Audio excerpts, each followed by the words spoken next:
noite a todos. Chegado o nosso horário, né? Paramos um pouquinho, meditando alguns, conversando um pouquinho os outros. Mas, gente, essa casa do caminho, ela fica fechada durante o dia, a não ser nos momentos de atividade. E aqui, não é só isso que vocês estão vendo que acontece, como a irmãzinha falou, há várias atividades. Mas nossos olhos carnais não conseguem ver o movimento da espiritualidade que trabalha aqui. Dizem que os espíritos para nós que acima dessas paredes aqui, né, desse telhado, tem mais andares aonde eles trazem os doentes que são desencarnados para serem atendidos às casas do caminho. Então o trabalho é muito maior do que nós podemos imaginar, né? Tanto para nós encarnados que estamos nos vendo, como para o número de desencarnados que estão aqui nesse momento junto a nós para aprender também, para receber um pouquinho de entendimento, né, que muitos desencarnam e não sabem o que acontece. Por isso, como a irmã falou, diz que é bom a gente conhecer as coisas do Espírito, que a gente se dá melhor depois quando a gente volta, tá? Então vamos fazer a nossa prece, cada um vai fazer agora um momentinho de reflexão, no sentido de lembrar que nós estamos numa casa do caminho, onde nós recebemos as bênçãos dos Espíritos superiores, nós recebemos esse aconchego, porque eles já estão nos analisando e sentindo as nossas necessidades. Então nós temos que agradecer sempre em primeiro lugar ao dom da vida, a oportunidade de estarmos aqui nessa encarnação, essa família que nos acolheu, essa doutrina maravilhosa que nos esclarece, essa vida que mesmo com dificuldades é aquela que nós solicitamos e esse destino é feito por nós. Por isso nós sempre pedimos aos Espíritos do bem que nos ajudem, que nos amparem, que nos assessorem, que nos inspiram os bons conselhos, para que possamos seguir da trilha do bem, agradecidos e confiantes, e pedindo sempre a Deus, não apenas para nós, mas para todas as criaturas que sofrem em qualquer lugar deste planeta, que sejam recebidos também aqueles que desencarnam com muito amor. E lembrando sempre, meus irmãos queridos, que com Jesus tudo fica mais fácil. Muita paz e muita luz, que assim seja. Então, nós estamos na nossa semana da família e hoje nós vamos falar do filho egoísta. Não sei se os irmãos já conhecem aquela parábola em que diz que o filho pródigo, havia um homem que tinha 2 filhos. E um dia o mais novo chegou para o pai e disse: me dá a minha parte na minha herança da fazenda, porque eu quero ela agora, eu tenho muita coisa para fazer, para viver, não quero esperar, eu quero ela agora. O pai, né, ficou sentido e tal, mas na insistência do filho, ele deu a parte do filho mais novo, e o filho mais velho então continuou na fazenda com o pai. O filho mais novo fez a sua mochila, se mandou por aí e acabou, né, gastando aquele dinheiro, foi em festas, em aquilo que ele tinha vontade de fazer, ele fez. Mas aí chegou o momento da fome, houve muita fome naquele lugar, e ele se viu sem dinheiro e não tendo nem o que comer. E aí ele foi pedir trabalho, então que ele chegou então numa fazenda que ele deixaram ele trabalhar junto com os porcos, e o resto que sobrava dos porcos ele podia se alimentar. Então ele disse: mas como lá na casa do meu pai, naquela família, não tem nenhum trabalhador que passa fome? E eu entendo agora que eu fiz bobagem, eu vou voltar e vou pedir perdão, né? E dizer para o meu pai que ele sabia que ele não tinha mais o que pedir, mas que ele poderia pegá-lo como um trabalhador, como os outros, para que ele pudesse ter pelo menos com o que se alimentar. E chegou ele então, né? Chegou lá, avistou o pai de longe, ficou muito emocionado, muito arrependido. E chegando perto do pai, ele diz a ele assim, que ele sabe que ele errou e que ele não teria mais direito a nada, mas que ele pede para o pai se o pai o aceita de volta. O pai, todo feliz, vendo que o filho voltou, pediu então aos trabalhadores que matassem um cervo para fazer uma festa, que vestissem o rapaz, que lhe dessem né, comida, vestimento, porque ele estava muito feliz e ia fazer uma festa pela volta do filho. Enfim, fizeram a festa, estava todo mundo bem feliz que ele voltou, porque o filho voltou a casa, né? E o irmão mais velho vinha chegando e escutou aquele barulho, o que está acontecendo aqui, né? E viu, né, que havia uma festa. Daí ele perguntou então para um trabalhador o que estava acontecendo.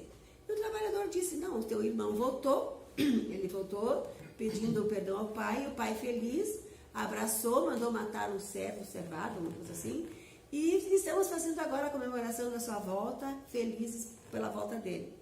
O irmão mais velho não aceitou aquilo. Ele ficou furioso, porque o outro já tinha pegado a sua parte, já tinha andado, feito tudo o que queria, e ele, que sempre estava ao lado do pai, né? E sempre ajudando, e inclusive sendo um bom religioso, porque ele se achava, né, mais puro que os outros, e não quis entrar, ficou furioso e saiu andando. Então é sobre isso que eu vou falar agora, que tá certo que os filhos pródigos, quando a gente lembra dessa parábola, a gente sempre tem a ideia que são aquelas pessoas abastadas que têm dinheiro e que gastam, né? Essas assim parece que para nós são os mais criminosos que tem. Mas pelo texto nós vamos analisar de outra forma aqui, ó. O filho egoísta. Mas respondendo, ele disse ao pai: eis que te sirvo há tantos anos sem jamais transgredir o mandamento teu, e nunca me deste um cabrito para alegar-me com os meus amigos. Isso disse o filho mais velho. Então a parábola não apresenta somente o filho pródigo, mais aguçada atenção encontraremos o filho egoísta. O ensinamento velado do mestre demonstra dois extremos da ingratidão filial. Um reside no esbanjamento, o outro na avareza. São as duas extremidades que fecham o círculo da incompreensão humana. De maneira geral, os crentes apenas enxergaram o filho que abandonou o lar paterno, a fim de viver nas tolices do escândalo, tornando-se credor de todas as punições e raros aprendizados. Conseguiram fixar o pensamento na conduta condenável do irmão que permanecia sob o teto familiar, não menos passível de repreensão. Observando a generosidade paterna, os sentimentos inferiores que o animavam sobem à tona e eiro na demonstração da sovinice. Contrariou a vibração de amor reinante no ambiente doméstico. Alega como autêntico preguiçoso os anos de serviço em família. Invoca, na posição de crente vaidoso, a suposta observação da lei divina e desrespeita o genitor, incapaz de partilhar o justo contentamento. Esse tipo de homem egoísta é muito comum nos quadros da vida. Ante o bem-estar e a alegria dos outros, revolta-se e sofre, por meio da secura que o aniquila e do ciúme que o envenena. Lendo a parábola com atenção, ignoramos qual dos filhos é mais infortunado, se o pródigo ou se o egoísta, mas atrevemos-nos a crer na imensa infelicidade do segundo, porque o primeiro já possuía a bênção do remorso a seu favor. Então nós vamos pensar um pouquinho sobre isso, porque na Terra nós sabemos que todas as paixões, elas estão afloradas. Quando nós estamos no mundo espiritual, nós vemos as coisas de uma forma diferente. E lá nós nos preparamos para a volta novamente no mundo carnal. E nós vamos fazer então uma análise das nossas vidas para que a gente possa preparar a futura encarnação. Geralmente nós nos deparamos com erros cometidos da ingratidão. Quantos pais são deixados de lado pela ingratidão dos filhos? Quantas queixas, vamos nos lembrar das nossas famílias, não precisamos ir longe. Como é triste ver, às vezes, os pais ganham um filho lá pelos 20 anos. Eles têm um tipo de entendimento da vida. Eles vão lidar com aquele filho que eles recebem do jeito que eles têm, é o que eles sabem fazer. Aí ganha outro filho uns 5 anos depois, digamos. É outro tempo, daí ele já está em outra situação, pode ter amadurecido, ter outro sentimento.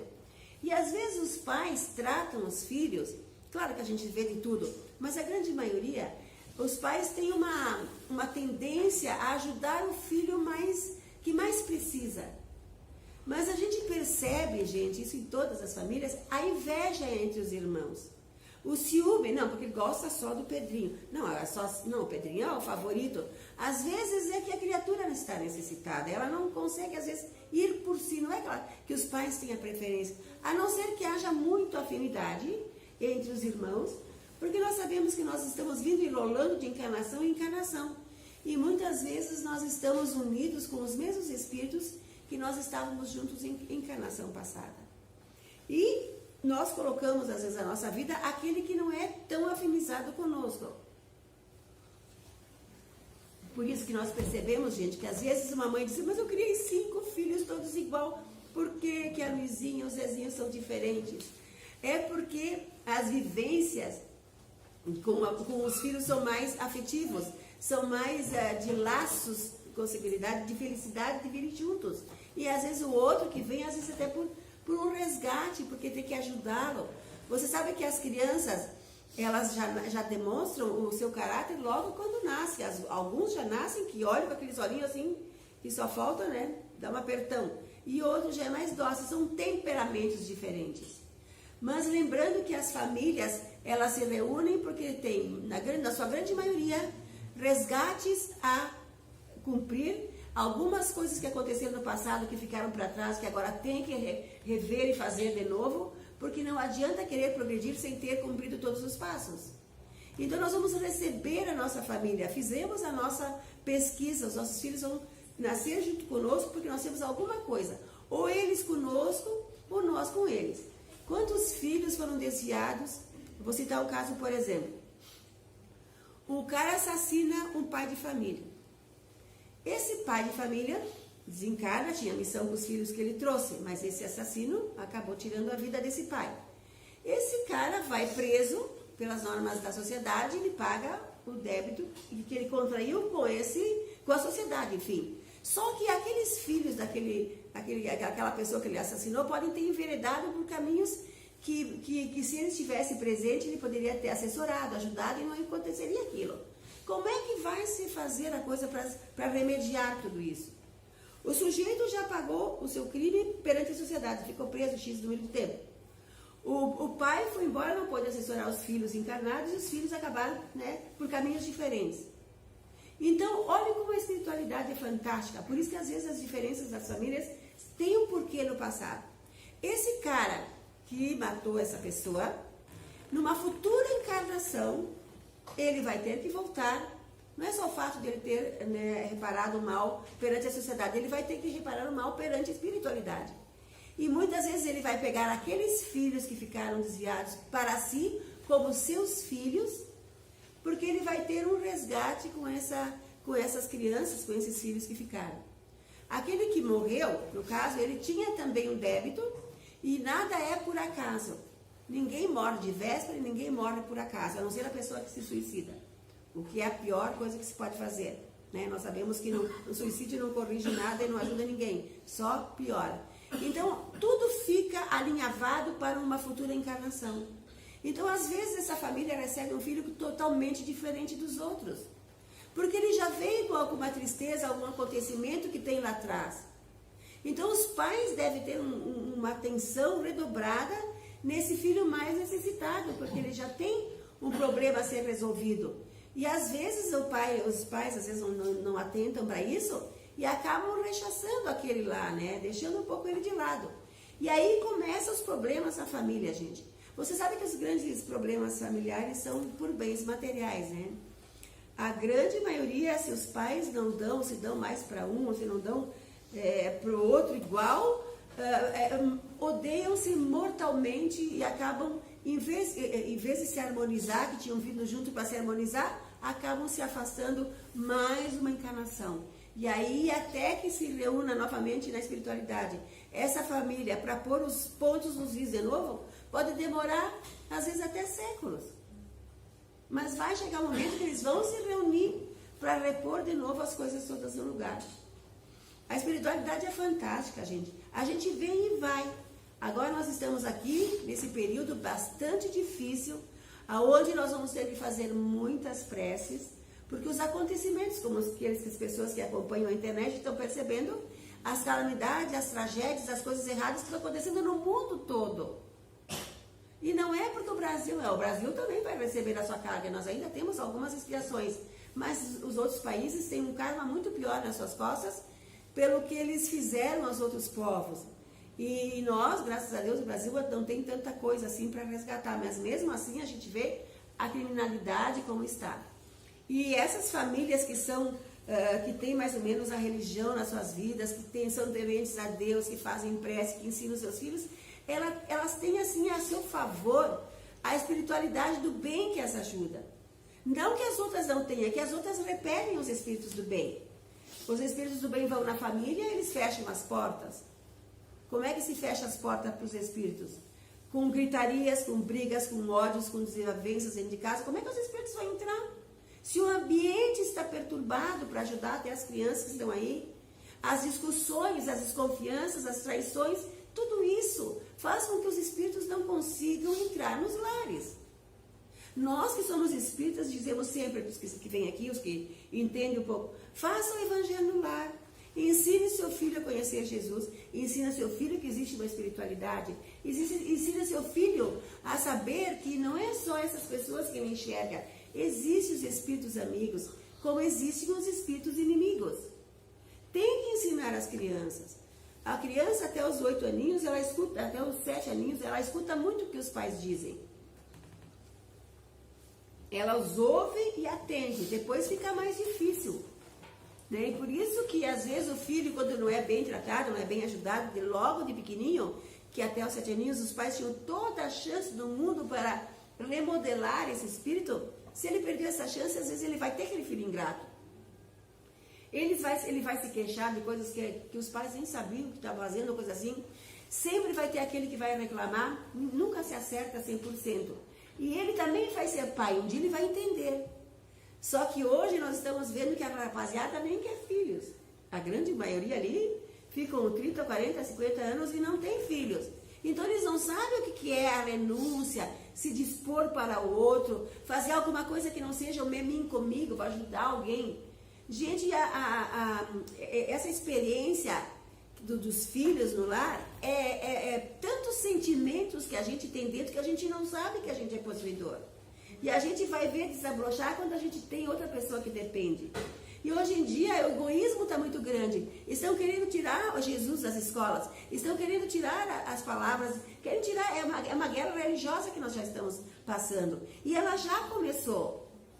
Nós vamos ver que as pessoas têm muito ódio. Se aquela pessoa tem um pouquinho a mais, é porque ela veio com a missão de ter um pouquinho a mais. Ela já passou a necessidade numa outra encarnação. E agora ela veio com a missão de ter esse pouco mais para ajudar empregados, pessoas que dependem deles. Tem raiva do chefe. Gente, se coloque um dia no lugar daquele cara que tem que pegar empréstimo para pagar seus empregados. Ele sofre, ele quase não tem férias. É muito complicado se a gente não se colocar no lugar do outro. Nós nunca vamos entender. Porque é difícil as missões que se recebem na Terra. E aqueles que não têm nada que está tudo bem é porque ela não está fazendo o que tinha que fazer. Porque todos nós trazemos uma missão, gente. E não adianta ter raiva porque a mãe deu dinheiro para o Pedrinho se o Pedrinho estava numa necessidade. Pode ser que depois vai ser a vez dele. A gente vê isso todos os dias, dentro das casas e nas escolas também.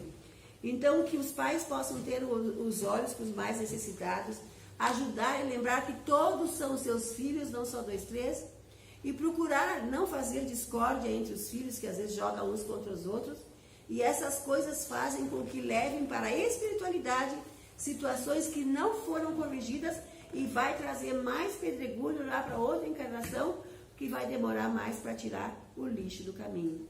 Então, que o nosso coração esteja mais aberto para ter mais fervor, amar mais as Deus, as pessoas, agradecer pela família que recebeu, agradecer se tem um emprego, pedir a Deus se ainda não tem, que quer conseguir.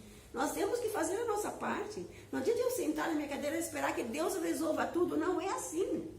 Se fosse assim, Deus já deixava tudo pronto, já fazia tudo pronto. E a nossa parte fica onde? Aonde que está a nossa parte? Ele nos dá 1000 oportunidades para que a gente desenvolva, cresça, faça a diferença. O mundo tem que ser melhor, porque eu passei nele. Eu tenho que ter deixado uma vírgula, um grão de areia do bem. Eu tenho que ter feito alguma coisa de contribuição para o mundo que me recebeu, para a família que me recebeu. Olha, outro dia eu visitei lá os asilos. É terrível, gente. A gente sai assim, né, pensando, ai meu Deus, se chegar a minha vez, a gente já vai ficando com medo, né? Porque a gente percebe que as pessoas não têm tempo para cuidar, né? A mamãe cuida de 10 filhos, agora 10 filhos não cuidam de mamãe às vezes. Então o que a gente vê? Os pais às vezes são abandonados e não vão visitá-los, gente. Eles morrem antes. Mas que triste ter passado uma encarnação se não foi que ele agradou, só o fato dos pais terem permitido que nós voltássemos e nos deram a oportunidade de nós estarmos aqui, nós já temos a gratidão eterna para eles, porque está assim de espírito querendo voltar e não querem receber. Então não importa se meu pai não foi aquela maravilha, o astro que não veio, ele foi o pai que eu precisava e que eu tinha que ter. Eu estou na família certa, no lugar certo, na hora certa. Essa família que eu escolhi. E fazer de tudo para se acertar. Se tem mágoas, vamos pedir perdão. É a coisa mais linda que uma pessoa pode fazer. Se ela errou, tem que ter a humildade. Isso sim que é bonito. A humildade não é pobreza. A humildade é saber reconhecer que a gente erra. A humildade é saber que a gente pode ser bom, não precisamos ser o maioral. A humildade é entender que aquilo que nós estamos fazendo, por mais simples que seja, é a missão que a gente escolheu. Isso é ser humilde. Não, aquela pessoa mora numa casinha pobre, é humilde. Não é isso. Existem pobres extremamente orgulhosos. A pobreza, gente, é diferente. A humildade é Jesus que era humilde. Na Terra, eu acho que a gente pode contar nos dedos pessoas que nós conhecemos realmente humildes. Mas é um caminho muito lindo a seguir e tenho certeza. Quanto mais nós entendermos que nós estamos aqui de passagem, melhor nós vamos voltar. E nós vamos estar conscientes, teremos pessoas e muitas nos esperando para nos abraçar, para estarmos juntos novamente. Para isso, vamos fazer por merecer, não é verdade?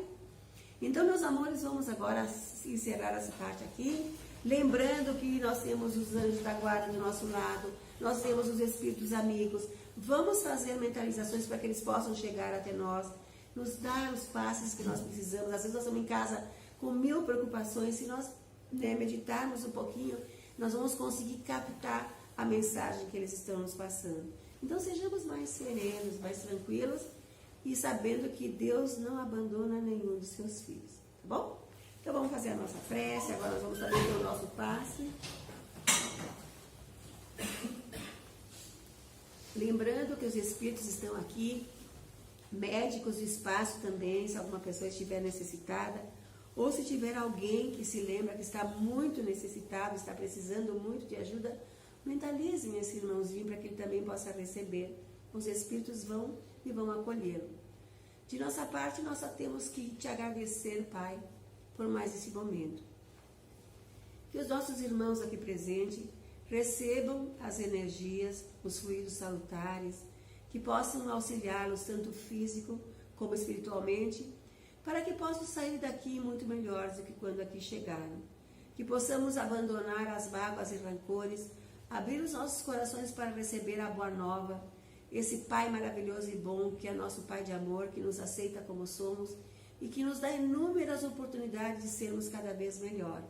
Vamos agarrar essas oportunidades para que a felicidade nos encontre. E assim nós vamos abraçado a ela, agradecendo a Deus, seguindo o caminho da certeza de que Jesus é o nosso Mestre e por Ele, através dele, nós chegaremos ao Pai. Então vamos embora daqui com muito amor no coração, a certeza que os Espíritos nos ajudaram, recebemos fluidos salutares e com certeza aqueles que têm fé, aqueles que acreditam, aqueles que sabem que nunca somos abandonados, vão sair daqui muito melhores do que quando aqui chegaram. Muita paz e muita luz a todos. E que assim seja.